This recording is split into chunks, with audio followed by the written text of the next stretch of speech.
I think that chemistry will be sorely tested over the next few hours because there are many areas of potential conflict.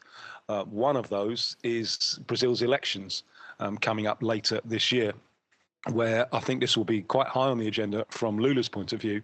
He will seek non-interference from the United States in those elections.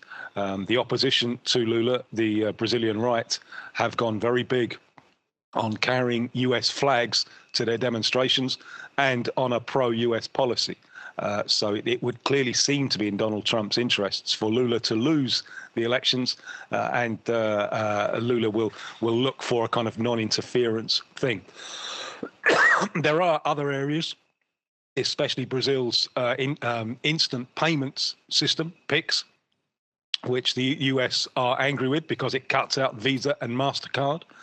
And sovereignty, the whole issue of sovereignty, is going to be very, very strong in these elections, with Lula saying, PIX, our payment system, is Brazilian. If it cuts out interests of Visa and MasterCard, then so be it.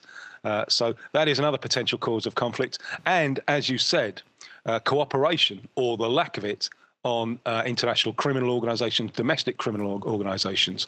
The State Departments in the US have threatened to label Brazil's criminal factions as terrorist organizations.